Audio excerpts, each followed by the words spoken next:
Hello everybody!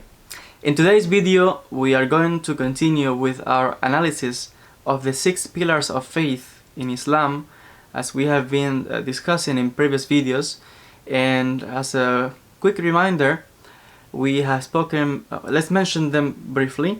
There is a famous hadith that says that the angel Gabriel came to the Prophet and asked him, what is faith? And the Prophet answered that faith is the belief in God.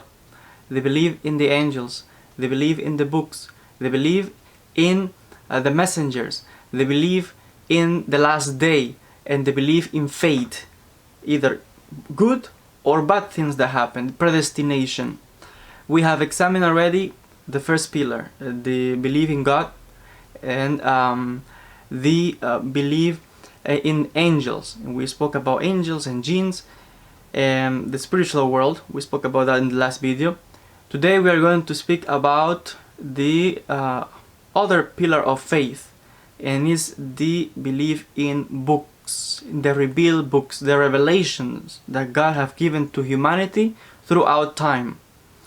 And of course, from a Muslim perspective, we understand that the Quran is considered to be the last revelation from God to humankind, to humanity.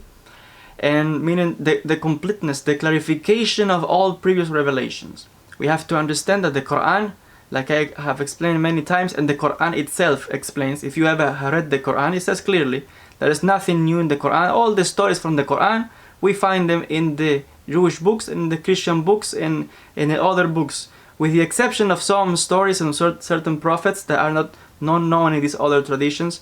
But the point is that the Quran came as a clarification, explanation, complementation of things that at some point were forgotten, others were twisted and changed by other religions. That's why Quran came as a clarification, completeness for all humanity.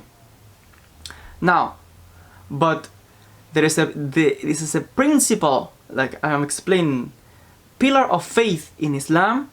Not only to believe in the revelation of the Quran, but to recognize that God has given also other books and other revelations throughout humanity. Throughout the history of humanity, He has sent many prophets, many messengers to different nations, to different people throughout history in different places in the world. For sometimes specifically for this nation, specifically for these people at a specific time, and with specific messages, specific books. And that's why, besides the Quran, we know that we have previous revelations that are great, of course, books in the line of the monotheistic Abrahamic faith. And of course we have the New Testament, what we call the Injil, and the Christian call it the New Testament. And basically it's comprising of what the Christians say is the teachings of Jesus as the prophet that they follow. And also we have previously the revelation of the Torah, and this is the revelation that God gave to the children of Israel. The children of Israel who got this revelation with Moses, and basically most of all the prophets that we know, the majority, all of them are from Israel.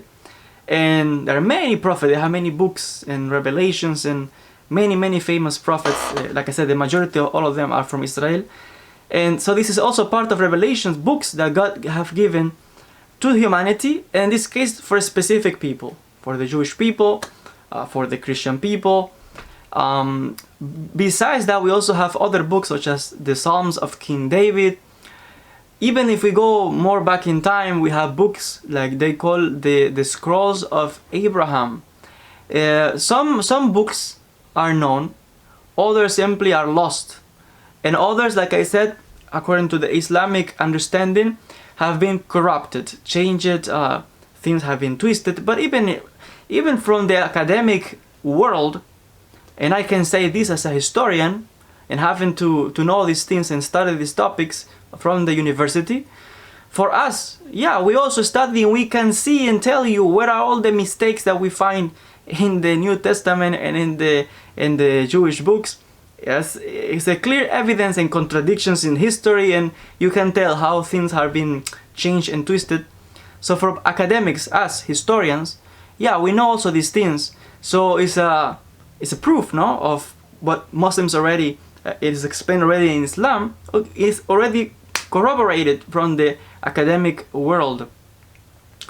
And we have many other books that people sometimes don't know about them. There are many books that talk about the different prophets, such as the prophet Enoch and other prophets from the past. But like I said, there were many books and messages and revelations and texts that are known, and others are simply unknown. Because God willed it this way. Because certain messages were only applied for certain people, like I said, at a specific time, in a specific language, in a specific culture, context. And later on, we have, of course, Quran in the Islamic perspective, which is a text according to the belief of Muslims for everybody. And the idea that I want to emphasize in Islam is that, yeah, not only there is the belief that the Quran, of course, is the ultimate revelation, but also the acknowledging that there are other revelations, that even though in Islam the consensus is that these texts, okay, have some things have changed, but still is the word of Allah, is the word of God. And it's a recognition of many things. One, that God have never forgotten humanity throughout history. That throughout history, God, in certain period of times, He sent His messengers. He cared about people. He sent warnings, instructions. And these books are the proof that God has always been close to humanity, always sending guidance, trying to correct people, trying to attract people close to Him. It's proof that He always, like I said, have His messengers, representatives. It is a proof that these texts are were conceived for the perfectioning of the believer in his relationship of closeness to his Creator, to his Master, explaining the secrets of not only the physical world but the invisible world. It's a proof of the love of God for humanity, of the closeness, but also to recognize that at some point in history God sent revelation to other people. Is a proof that God doesn't choose one group of people and that's it. No, He has chosen and sent messengers, yes, to people from different cultures, from different religions, and there are different messages specifically for these people. So it's not about attacking this, attacking that. No, we understand that God communicates with all humanity, and to different people He sent different messages and different messengers specifically for such individuals. If He sent this for these people, that doesn't mean that it's for me. Okay, it's for them. For me, He has sent something else. Okay? Then we should be able to, as humans, recognize and transcend the barriers and come to an agreement into, like Professor Ramadan explains in one of his books, in which he says that there should be dialogue and understanding from people from different religions, in the sense that we shouldn't hate people or hate individuals simply because they think different, or okay, we respect them. So that we hope that they expect that they respect us too. And this respect should make us to, okay, live in peace, understand, and also accept what God has given to us, and we live according to that.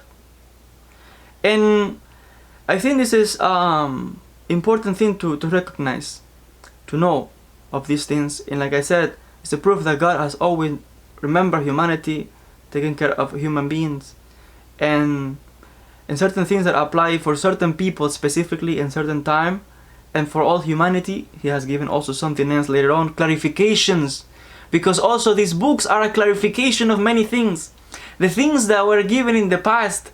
And if you can see how the evolution of the text, how at some point in history something was given, and then another one, until the ultimate revelation came, and the ultimate message, and the perfection of the message. I think that's beautiful. It's amazing, in the sense that how each new revelation has been like an update, like a clarification. And I think it's like amazing how God has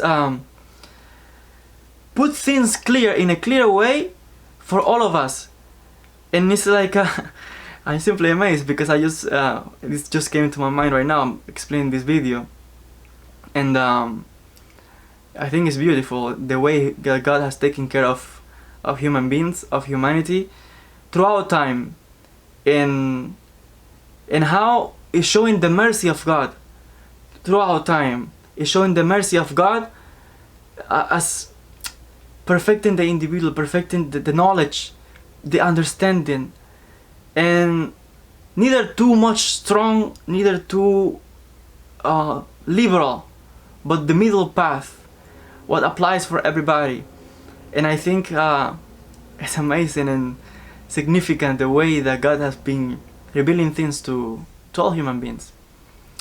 I think this is a very important thing, and it's a essential pillar of faith in Islam, the recognition of the Quran as the ultimate revelation, but also we believe in there have been other revelation and other books that are also the word of God, and they have been given a certain time for certain people and for a specific purpose.